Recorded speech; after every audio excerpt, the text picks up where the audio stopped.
सबसे पहले अपन भाग 1 में राजस्थान भूगोल के 20 प्रश्न है वो पढ़ेंगे।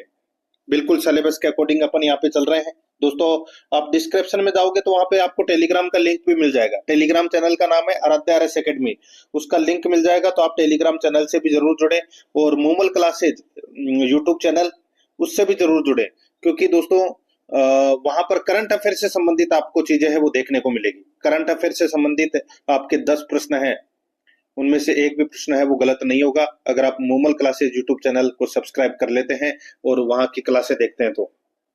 देखिए, पहला प्रश्न, 2001 से 2011 अवधि के दौरान गंगानगर जिले की जनसंख्या वृद्धि दर है। बताइए, सबसे कम जो जनसंख्या वृद्धि दर है वो गंगानगर की थी, सबसे ज्यादा तो बाड़मेर की थी 32.5, और सबसे कम है वो गंगानगर की थी, कितनी, 10%। तो यहाँ पर इसमें 1 नंबर का ऑप्शन बिल्कुल सही। सेकंड नंबर का प्रश्न इसमें देखिए, 1874 में आगरा किला उत्तर प्रदेश और राजस्थान के निम्नलिखित स्टेशनों में से किस स्टेशन के बीच पहली ट्रेन चलती थी। दोस्तों, जो ये पहली ट्रेन है ये 1874 में चली थी, 20 अप्रैल 1874 को, और ये आगरा फोर्ट और बांदीकुई के बीच में चली थी दोस्तों ये। तो यहाँ पर इसमें राइट आंसर हो जाएगा बांदीकुई दौसा, 1 नंबर का ऑप्शन बिल्कुल सही। 3 नंबर का प्रश्न इसमें देखिए, राजस्थान राज्य पर्यावरण नीति किस वर्ष घोषित की गई थी। राजस्थान राज्य पर्यावरण नीति है वो कौन से वर्ष घोषित की गई थी। इसका राइट आंसर हो जाएगा दोस्तों, ये 2010 में घोषित की गई थी, 2 नंबर का ऑप्शन बिल्कुल सही। 4 नंबर का प्रश्न इसमें देखिए, पश्चिमी राजस्थान में अल्प वर्षा के लिए निम्नांकित में से कौन सा एक कारण नहीं है। यानी कि सबसे कम वर्षा होती है पश्चिमी राजस्थान में, और उसका कारण क्या है। तो दोस्तों देखिए, अरावली की अवस्थिति बिल्कुल सही है, ये अरावली है वो मानसून के समानांतर है, इसकी वजह से दोस्तों मानसून है वो अरावली के पहाड़ी से टकराता नहीं है, सीधा निकल जाता है, इसकी वजह से भी होता है, बिल्कुल सही है। कारण है वृष्टि छाया प्रदेश में अवस्थिति, ये भी बिल्कुल सही है। मानसून आगमन के समय अति उष्णता, ये भी बिल्कुल सही है।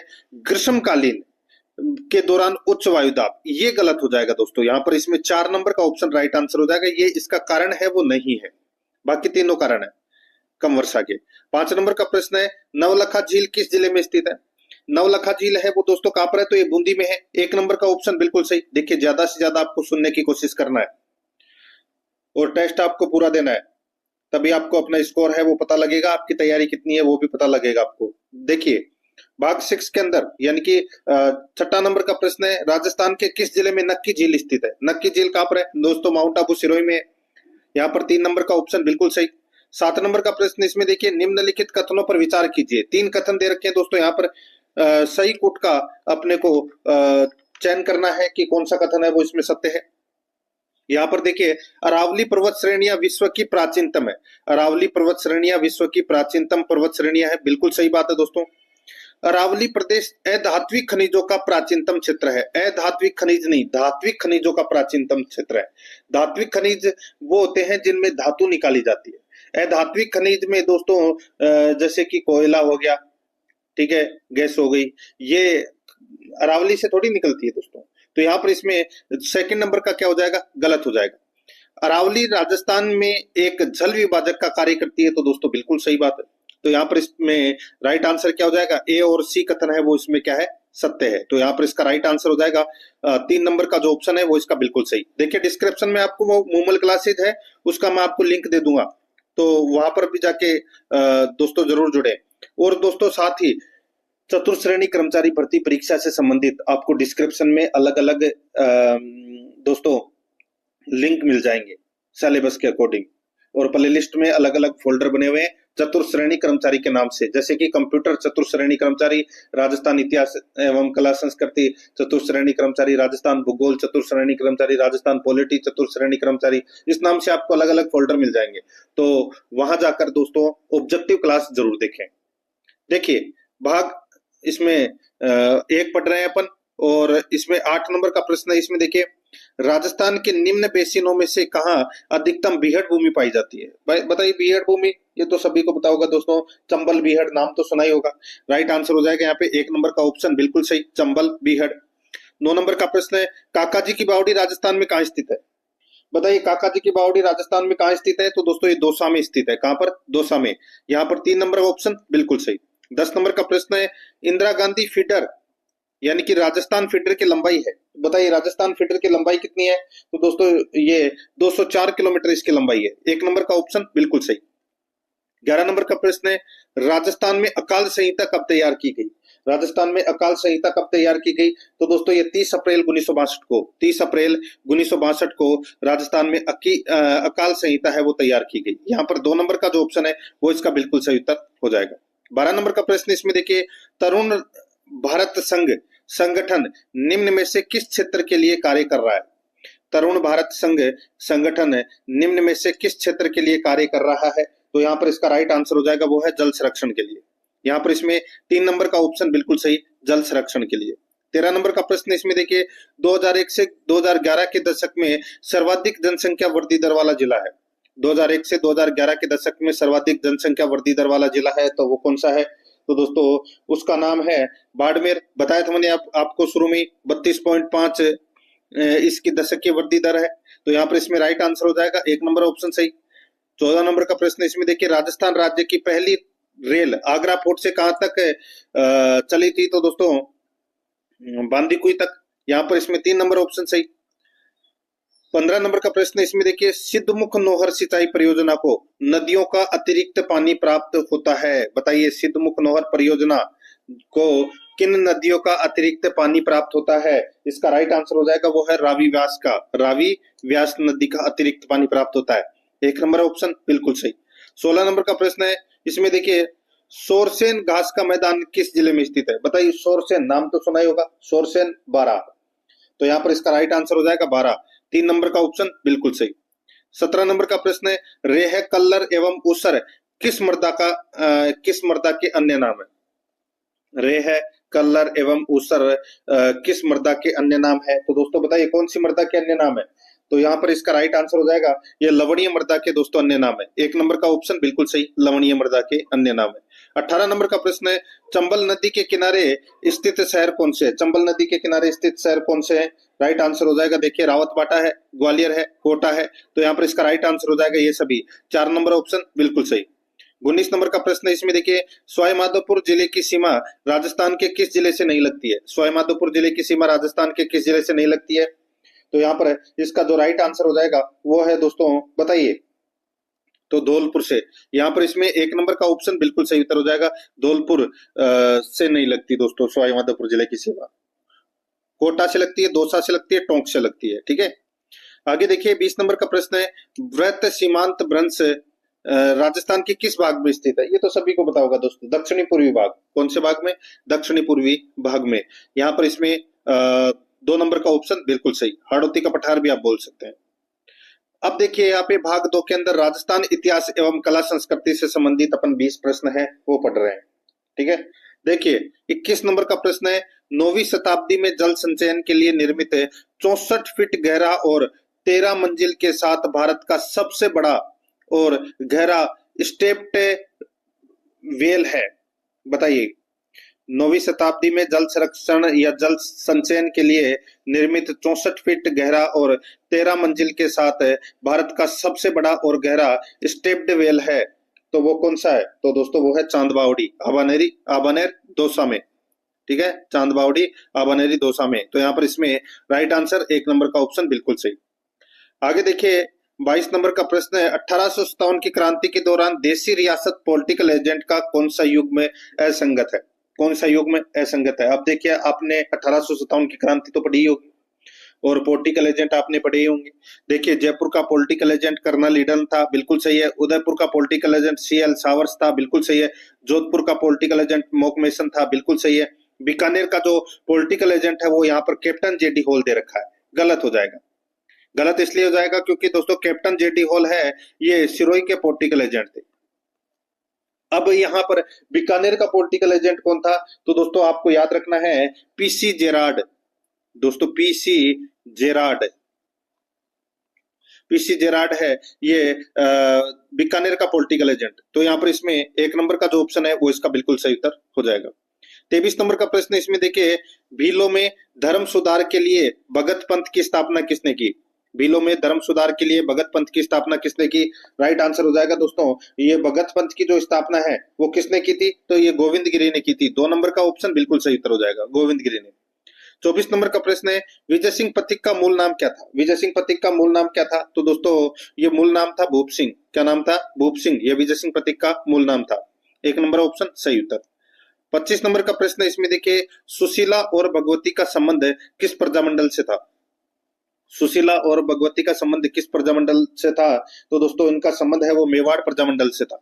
यहाँ पर 1 नंबर का ऑप्शन बिल्कुल सही उत्तर हो जाएगा, मेवाड़ प्रजामंडल से। 26 नंबर का प्रश्न है, पाबूजी को अवतार माना जाता है, बताइए पाबूजी को किसका अवतार माना जाता है? तो दोस्तों पाबूजी को लक्ष्मण का अवतार माना जाता है। 2 नंबर का ऑप्शन बिल्कुल सही।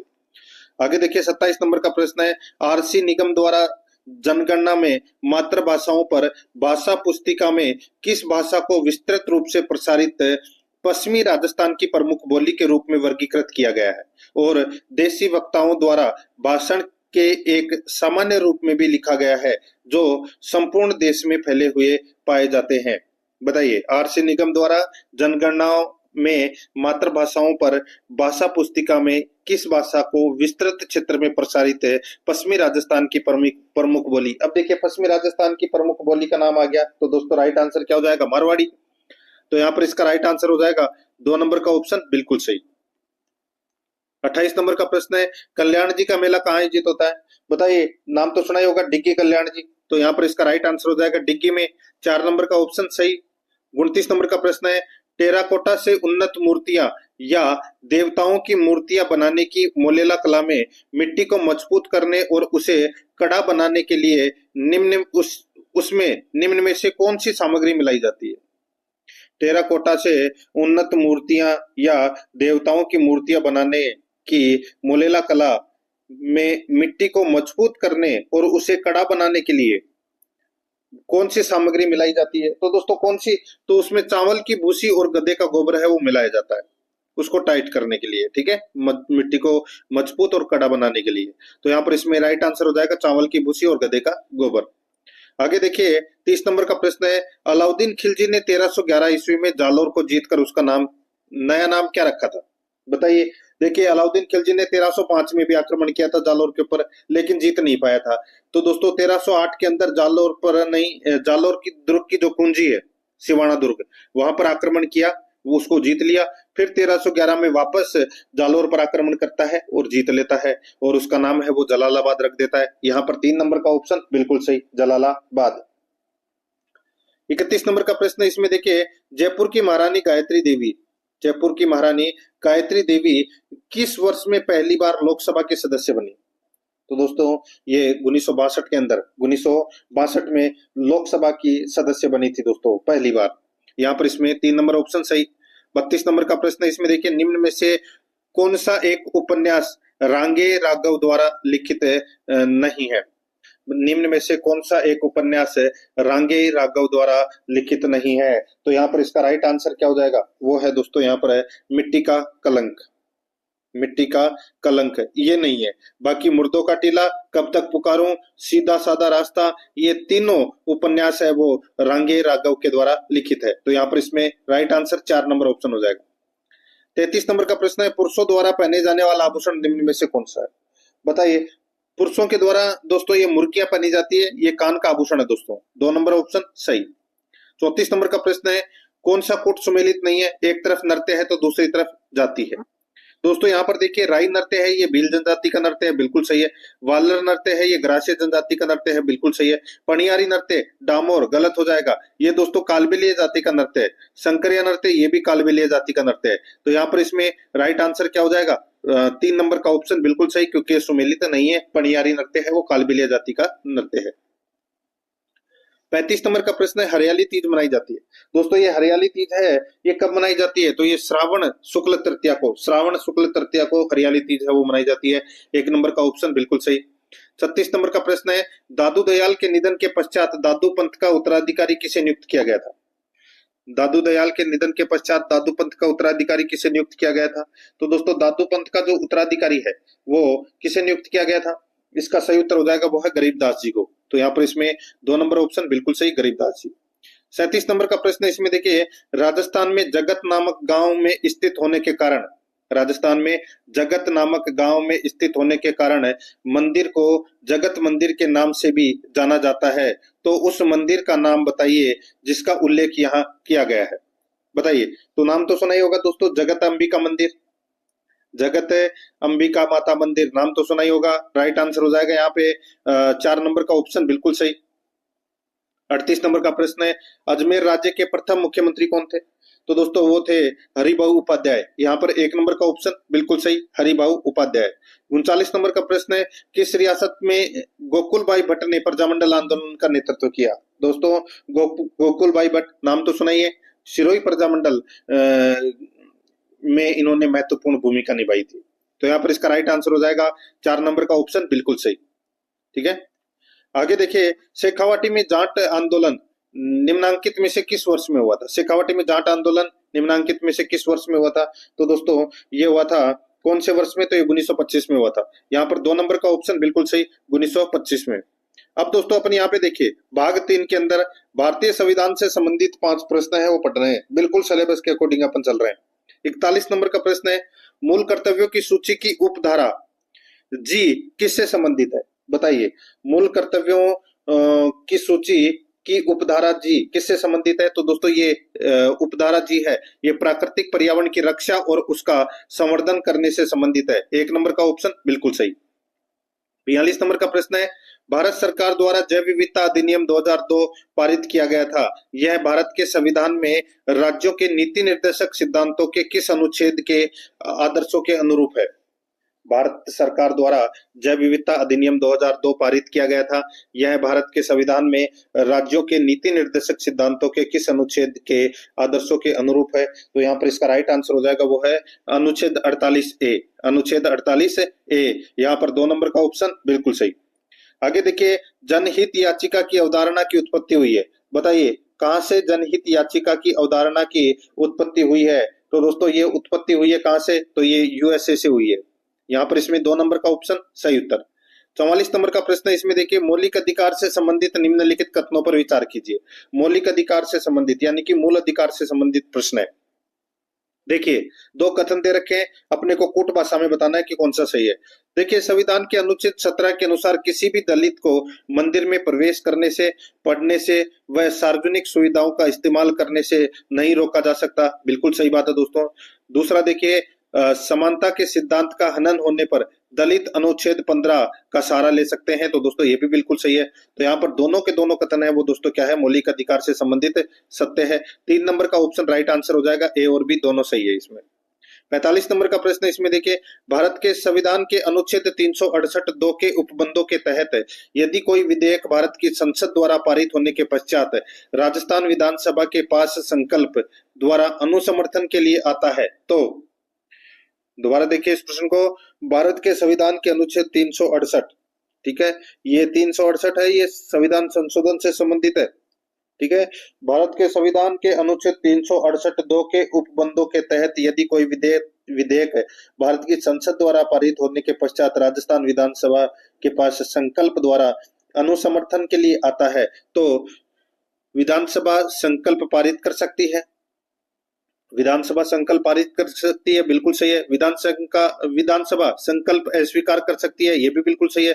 ऐसे संकल्प में कोई संशोधन प्रस्तावित नहीं किया जा सकता, तो दोस्तों ये भी बिल्कुल सही है। तो यहाँ पर सही कोट का अपने को चयन करना है, तो इसमें तीनों ही सही है। तो यहाँ पर इसका राइट आंसर हो जाएगा 4 नंबर का ऑप्शन बिल्कुल सही, ABC तीनों ही सही है। अब देखिए यहाँ पे भाग 4 के अंदर राजस्थान पॉलिटी से संबंधित 5 प्रश्न है वो पढ़ रहे हैं अपन। 46 नंबर का प्रश्न है, राजस्थान उच्च न्यायालय का उद्घाटन राज प्रमुख सवाई मानसिंह को किया गया था। बताइए कब बनाया गया, यानी कि उद्घाटन है वो दोस्तों, राजस्थान उच्च न्यायालय का उद्घाटन सवाई मानसिंह द्वारा किया गया था, कब? तो दोस्तों इसका राइट आंसर हो जाएगा 29 अगस्त 1949 को। 29 अगस्त 1949 को उद्घाटन किया गया था। यहाँ पर 1 नंबर का ऑप्शन सही। 47 नंबर का प्रश्न है, राजस्थान लोक सेवा आयोग अपने किए गए कार्य के बारे में वार्षिक प्रतिवेदन किसको प्रस्तुत करता है? बताइए किसको प्रस्तुत करता है? तो यहाँ पर इसका राइट आंसर हो जाएगा वार्षिक प्रतिवेदन की अगर मैं यहाँ पे बात कर रहा हूं तो दोस्तों इसका सही उत्तर हो जाएगा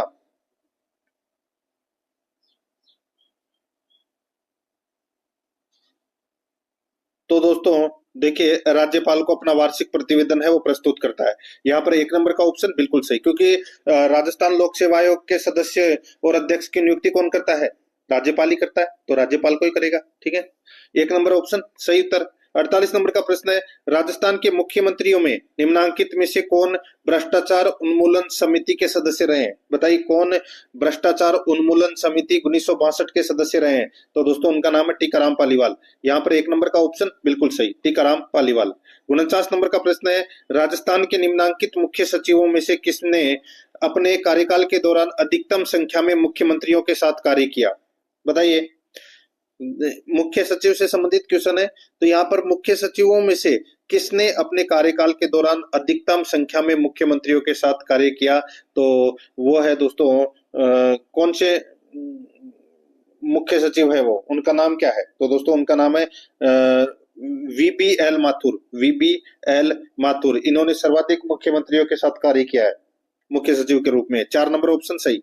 50 नंबर का प्रश्न है, निम्नलिखित पर विचार कीजिए। दोस्तों 2 कथन दे रखे हैं, बताना है कि कौन सा सही है। पहला देखिए, संविधान के अनुच्छेद 22 के अनुसार प्रत्येक व्यक्ति को अपना बचाव करने का मौलिक अधिकार प्राप्त है। बिल्कुल सही बात है।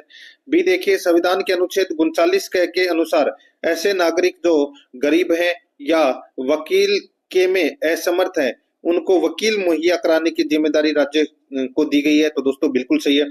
तो यहाँ पर दोनों के दोनों कथन है वो क्या है, इसमें सत्य है। तो यहाँ पर इसका राइट आंसर क्या हो जाएगा? वो है 3 नंबर का ऑप्शन बिल्कुल सही, ए और बी दोनों सही है। अब अपन भाग 5 के अंदर सामान्य विज्ञान से संबंधित 5 प्रश्न है वो पढ़ रहे हैं। यहाँ पर देखिए 51 नंबर का प्रश्न है, किसी वस्तु का आभासी व विवर्धित प्रतिबिंब प्राप्त किया जा सकता है। किसी वस्तु का आभासी व विवर्धित प्रतिबिंब प्राप्त किया जा सकता है। तो यहाँ पर इसका जो राइट आंसर हो जाएगा वो है दोस्तों, ये प्राप्त किया जा सकता है दोस्तों अवतल दर्पण द्वारा। अवतल दर्पण द्वारा। यहाँ पर 3 नंबर का ऑप्शन बिल्कुल सही उत्तर हो जाएगा। 52 नंबर प्रश्न इसमें देखिए, कक्ष तापमान पर दूध के खट्टा होने में शामिल है। कक्ष तापमान पर दूध के खट्टा होने में शामिल है, तो दोस्तों वो है रासायनिक परिवर्तन। यहाँ पर इसमें 4 नंबर का ऑप्शन बिल्कुल सही, रासायनिक परिवर्तन। 53 नंबर प्रश्न है, वंशानुगति के दौरान जीनों के एक साथ रहने की प्रवृत्ति क्या कहलाती है? वंशानुगति के दौरान जीनों के एक साथ रहने की प्रवृत्ति कहलाती है, तो वो क्या कहलाती है? तो दोस्तों वो कहलाती है, बताइए, तो दोस्तों वो कहलाती है आनुवंशिक संलग्नता। आनुवंशिक संलग्नता कहलाती है। 3 नंबर ऑप्शन बिल्कुल सही। 54 नंबर का प्रश्न है, कौन से जीवाणु से दोस्तों सुजाक रोग होता है? सुजाक रोग होता है, तो दोस्तों ये होता है निस्सेरिया गोनेरियाई। निस्सेरिया गोनेरियाई से ये सुजाक रोग होता है। यहाँ पर इसमें 4 नंबर का ऑप्शन सही उत्तर हो जाएगा। 55 नंबर प्रश्न है, अगर अग्नाशय में खराबी हो तो क्या होगा? अगर अग्नाशय में खराबी हो तो क्या होगा? तो दोस्तों इसमें इंसुलिन और ग्लूकागोन नहीं बनेंगे। इंसुलिन और ग्लूकागोन नहीं बनेंगे। तो यहाँ पर इसमें राइट आंसर हो जाएगा 2 नंबर ऑप्शन सही। अब अपन भाग 6 के अंदर दोस्तों करंट अफेयर से संबंधित 5 प्रश्न है वो पढ़ रहे हैं। ठीक है, करंट अफेयर से संबंधित 5 प्रश्न। देखिए 56 नंबर का प्रश्न है, वर्तमान में भारत के नियंत्रक एवं महालेखा परीक्षक कौन है? तो बताइए, वर्तमान में भारत के नियंत्रक एवं महालेखा परीक्षक कौन है? तो वो है श्री के संजय मूर्ति। श्री के संजय मूर्ति। 3 नंबर का ऑप्शन सही उत्तर हो जाएगा। 57 नंबर प्रश्न इसमें देखिए, भारत में हरित क्रांति के बाद कौन सी क्रांति हुई जिसमें फलों और सब्जियों के उत्पादन को बढ़ाने पर क्या ध्यान केंद्रित किया गया? तो दोस्तों फलों और सब्जियों के उत्पादन को बढ़ाने पर ध्यान केंद्रित किया गया कौन सी क्रांति में? तो वो है स्वर्ण क्रांति। यहाँ पर इसमें 4 नंबर का ऑप्शन बिल्कुल सही, स्वर्ण क्रांति। 58 नंबर प्रश्न है, केंद्रीय मंत्री डॉक्टर जितेंद्र सिंह को किस क्षेत्र में उनके महत्वपूर्ण योगदान के लिए लाइफ टाइम अचीवमेंट अवार्ड प्रदान किया गया? बताइए, केंद्रीय मंत्री डॉक्टर जितेंद्र सिंह को किस क्षेत्र में उनके महत्वपूर्ण योगदान के लिए लाइफ टाइम अचीवमेंट अवार्ड प्रदान किया गया? तो दोस्तों इसका राइट आंसर हो जाएगा वो है मधुमेह देखभाल और अनुसंधान के लिए। तो यहाँ पर इसमें 2 नंबर का ऑप्शन सही। 59 नंबर प्रश्न है, SRS बुलेटिन 2020 के अनुसार भारत में जन्म दर कितनी थी? तो दोस्तों जन्म दर कितनी थी भारत में? तो वो थी 19.5। यहाँ पर 2 नंबर का ऑप्शन बिल्कुल सही, 19.5। 60 नंबर का प्रश्न है, रिटायरमेंट ग्रेजुएटी की अधिकतम सीमा 20 लाख से बढ़ाकर कर दी गई है। रिटायरमेंट ग्रेचुइटी की अधिकतम सीमा 20 लाख से बढ़ाकर की गई। तो दोस्तों कितनी की गई है? तो दोस्तों ये 20 लाख से बढ़ाकर 25 लाख की गई। यहाँ पर 2 नंबर का ऑप्शन बिल्कुल सही, 25 लाख। आगे देखिए, अब अपन भाग 7 के अंदर राजस्थान करंट अफेयर से संबंधित 5 प्रश्न है वो पढ़ रहे हैं सिलेबस के अकॉर्डिंग। देखिए 61 नंबर का प्रश्न है, आंगनबाड़ी केंद्रों में दूध की मात्रा 15 ग्राम से बढ़ाकर प्रति पैकेट कितनी की जाएगी? बताइए, अच्छा प्रश्न है। राजस्थान में आंगनबाड़ी केंद्रों में दूध की मात्रा 15 ग्राम से बढ़ाकर प्रति पैकेट कितनी की जाएगी? तो यहाँ पर इसका सही उत्तर हो जाएगा दोस्तों, ये की जाएगी कितनी? तो दोस्तों इसका राइट आंसर हो जाएगा 25 ग्राम। यहाँ पर इसमें 2 नंबर का ऑप्शन बिल्कुल सही। आगे देखिए, ग्रामीण विकास विभाग के तत्वाधान में राजीविका द्वारा सरस राज सखी मेले का शुभारंभ 14 दिसंबर 2024 को मुख्यमंत्री ने कहां से किया? ग्रामीण विकास विभाग के तत्वाधान में राजीविका द्वारा सरस राज सखी मेले का शुभारंभ 14 दिसंबर 2024 को मुख्यमंत्री ने कहां से किया? तो यहाँ पर इसका सही उत्तर हो जाएगा दोस्तों, कहां से किया? तो इसका राइट आंसर हो जाएगा वो है उदयपुर से किया। यहाँ पर 2 नंबर का ऑप्शन बिल्कुल सही उत्तर हो जाएगा, उदयपुर से किया। आगे देखिए 63 नंबर का प्रश्न है, मेरे गांव की मिट्टी शुद्ध उगाओ शुद्ध खिलाओ अभियान का शुभारंभ कब किया गया? मेरे गांव की मिट्टी शुद्ध उगाओ शुद्ध खिलाओ अभियान का शुभारंभ कब से किया गया? दोस्तों ये किया गया 5 दिसंबर 2024 से। यहाँ पर इसमें 3 नंबर का ऑप्शन बिल्कुल सही, 5 दिसंबर 2024 से। 64 नंबर का प्रश्न है, रामजल सेतु लिंक परियोजना में क्रमशः राजस्थान व मध्य प्रदेश के कितने कितने जिले लाभान्वित होंगे? रामजल सेतु लिंक परियोजना से क्रमशः राजस्थान व मध्य प्रदेश के कितने कितने जिले लाभान्वित होंगे? तो दोस्तों इसमें राजस्थान के तो होंगे 17 जिले लाभान्वित और मध्य प्रदेश के होंगे दोस्तों 15 जिले लाभान्वित। तो यहाँ पर इसमें 17 और 15 2 नंबर का ऑप्शन सही। 65 नंबर का प्रश्न है, संजय वन शाहपुरा का नाम बदलकर क्या किया गया? संजय वन जो शाहपुरा में है उसका नाम बदलकर क्या किया गया? तो दोस्तों उसका नाम श्री अटल वन किया गया है। यहाँ पर इसमें 1 नंबर का ऑप्शन सही उत्तर श्री अटल वन। अब अपन भाग 8 के अंदर दोस्तों कंप्यूटर से संबंधित 5 प्रश्न है वो पढ़ रहे हैं सिलेबस के अकॉर्डिंग। देखिए 66 नंबर का प्रश्न है, माइक्रोसॉफ्ट वर्ड में दस्तावेज में टेक्स्ट को क्षैतिज रूप से संरेखित करने के लिए किस कमांड का उपयोग किया जाता है? माइक्रोसॉफ्ट वर्ड में दस्तावेज में टेक्स्ट को क्षैतिज रूप में संरेखित करने के लिए किस कमांड का उपयोग किया जाता है? तो दोस्तों उस कमांड का नाम है जस्टिफाई। क्या है? जस्टिफाई। जस्टिफाई कमांड का उपयोग है वो किया जाता है। यहाँ पर इसमें 3 नंबर ऑप्शन सही। 67 नंबर का प्रश्न इसमें देखिए, किसी कार्य को पूरा करने के लिए चरणबद्ध यानी कि स्टेप बाय स्टेप प्रक्रम में या प्रक्रम के समुच्चय को क्या कहते हैं? किसी कार्य को पूरा करने के लिए चरणबद्ध प्रक्रम के समुच्चय को कहते हैं, क्या कहते हैं? उसको कहते हैं दोस्तों एल्गोरिदम। यहाँ पर इसमें 4 नंबर का ऑप्शन सही उत्तर हो जाएगा एल्गोरिदम। 68 नंबर का प्रश्न इसमें देखिए, जब आप एक पीसी को बूट करते हैं तो क्या होता है? जब आप एक पीसी को बूट करते हैं तो क्या होता है? तो दोस्तों क्या होता है बताइए? तो दोस्तों ऑपरेटिंग सिस्टम के भागों को डिस्क से मेमोरी में कॉपी किया जाता है। यहाँ पर 1 नंबर का ऑप्शन बिल्कुल सही उत्तर हो जाएगा। 69 नंबर का प्रश्न इसमें देखिए, एसवीजीए का मतलब क्या है? एसवीजीए का मतलब क्या है? तो दोस्तों इसका मतलब है सुपर वीडियो ग्राफिक्स अरे। सुपर वीडियो ग्राफिक्स अरे। यहाँ पर इसमें 4 नंबर का ऑप्शन सही उत्तर हो जाएगा। 70 नंबर का प्रश्न है, निम्नलिखित में से कंप्यूटर की सबसे तेज मेमोरी कौन सी होती है? कंप्यूटर की सबसे तेज मेमोरी होती है दोस्तों केस मेमोरी। कौन सी? Cache memory. राइट आंसर हो जाएगा यहाँ पे 4 नंबर ऑप्शन बिल्कुल सही। अब अपन दोस्तों भाग 9 के अंदर हिंदी व्याकरण से संबंधित 20 प्रश्न है वो पढ़ रहे हैं। ठीक है दोस्तों, आराध्या रस एकेडमी के यूट्यूब चैनल को अगर आपने अभी तक सब्सक्राइब नहीं किया तो सब्सक्राइब जरूर कर लें, बेल आइकन को दबाएं ताकि नोटिफिकेशन है वो आप सभी के पास में निरंतर पहुंचता रहे। क्लास को लाइक नहीं किया तो क्लास को लाइक जरूर करें। तो देखते हैं यहाँ पे 71 नंबर का प्रश्न है, इसमें देखिए, किसी पद पर नियुक्ति प्राप्त करने हेतु लिखे गए पत्र का प्रारूप होता है। तो दोस्तों कौन सा होता है? तो वो होता है दोस्तों नियुक्ति प्राप्त करने के लिए दोस्तों आवेदन पत्र। यहाँ पर इसमें 4 नंबर का ऑप्शन सही उत्तर हो जाएगा। 72 नंबर का प्रश्न है, इसमें देखिए, इनमें से कौन सा वाक्य शुद्ध है? इनमें से कौन सा वाक्य शुद्ध है? तो यहाँ पर देखिए, उसकी ससुराल जयपुर में है। उसकी ससुराल जयपुर में है, ये दोस्तों इसमें क्या है? शुद्ध वाक्य है। ठीक है, जैसे कि यहाँ पे 3रा नंबर का देखिए, रास्तों को चौड़ी करना जरूरी, चौड़ी नहीं चौड़ा करना जरूरी है। तो यहाँ पर इसमें 2 नंबर का ऑप्शन बिल्कुल सही उत्तर है, इसमें ये वाक्य शुद्ध है, बाकी इसमें सारे अशुद्ध हैं। नेक्स्ट आगे देखिए, यहाँ पे 73 नंबर का प्रश्न है, 4 शब्द लिखे गए हैं।